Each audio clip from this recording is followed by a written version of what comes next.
नमस्कार दोस्तों, आज के हमारे इस वीडियो में हम आपके लिए पौष मास की संकष्टी चतुर्थी की व्रत कथा लेकर आए हैं। एक समय की बात है, वनराज बाली संध्या पूजन के लिए जा रहे थे। तब उन्होंने आकाश मार्ग से नारद मुनि को जाते हुए देखा। उन्होंने नारद मुनि को प्रणाम करके उनसे पूछा कि आप कहाँ जा रहे हैं। तब नारद मुनि ने बताया कि लंकापति रावण ने देवराज इंद्र को परास्त करने के उपलक्ष्य में राजभोग का आयोजन किया है, इसलिए वह लंका जा रहे हैं। कुछ देर बाद नारद मुनि ने चुटकी लेते हुए कहा, अब तो पूरे ब्रह्मांड में रावण का ही आधिपत्य है। देवता और मनुष्यों सहित सभी प्राणी रावण के शीश झुकाते हैं। यह सुन बाली बोले, मुनिवर, अपने वरदान और अपने बल का प्रयोग करके उन लोगों को दबाया है जो निर्बल हैं। लेकिन मैं आपको बता दूं, मैं उनमें से कदापि नहीं हूँ।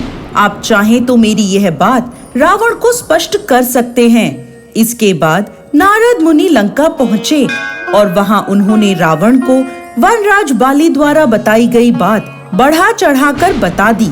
यह सुनकर रावण को क्रोध आया। उसने अपनी सेना को युद्ध के लिए तैयार होने का आदेश दिया। इस पर नारद मुनि ने रावण की चुटकी लेते हुए कहा, एक वानर के लिए यदि आप पूरी सेना लेकर जाएंगे तो ये उचित नहीं होगा। ऐसे में रावण ने बाली से अकेले युद्ध करने की ठान ली और वह राजा बाली के पास पहुंचा। रावण ने संध्या करते हुए बाली को पीछे से पकड़ लिया, जिससे राजा बाली को बहुत गुस्सा आया। उन्हें यह वरदान प्राप्त था कि उनके सामने जो भी युद्ध के लिए आएगा उसकी शक्तियां आधी हो जाएंगी। ऐसे वरदान के प्रताप से उन्होंने रावण को अपनी बाजू में दबा लिया और समुद्र के चारों ओर परिक्रमा करने लगे। रावण ने राजा बाली के चंगुल से छूटने का बहुत प्रयास किया, परंतु उसे सफलता नहीं मिली। अपनी संध्या की पूजा खत्म होने तक राजा बाली ने रावण को बाजू में ही दबाए रखा।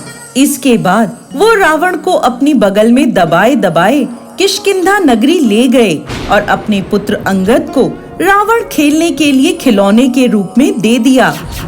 राजा बाली का पुत्र अंगद रावण को खिलौना समझकर रस्सी से बांधकर इधर उधर घुमाने लगा, जिससे रावण को बहुत कष्ट हुआ और दुख प्राप्त हुआ।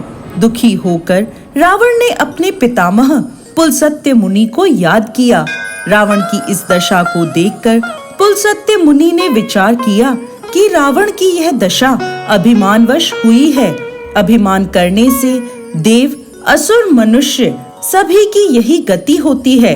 तब पुलस्त्य मुनि ने रावण से पूछा, तुमने मुझे क्यों याद किया है? रावण बोला, हे पितामह, मैं बहुत दुखी हूँ। यहाँ नगरवासी मुझे धिक्कारते हैं, आप मेरी रक्षा करें। रावण के मुख से ऐसे वचन सुनकर पुलस्त्य मुनि बोले, तुम डरो मत, तुम इस बंधन से जल्द ही मुक्त हो जाओगे। तुम विघ्न विनाशक श्री गणेश का व्रत करो। पूर्व काल में वृत्तासुर की हत्या से छुटकारा पाने के लिए इंद्र ने इस व्रत को किया था, इसलिए तुम भी संकष्टी चतुर्थी के व्रत को करो। पुलस्त्य मुनि द्वारा कहे जाने पर रावण ने भक्ति पूर्वक संकष्टी चतुर्थी के व्रत को किया और उसने उस बंधन से मुक्त होकर अपने राज्य को पुनः प्राप्त किया। जय गजानन भगवान।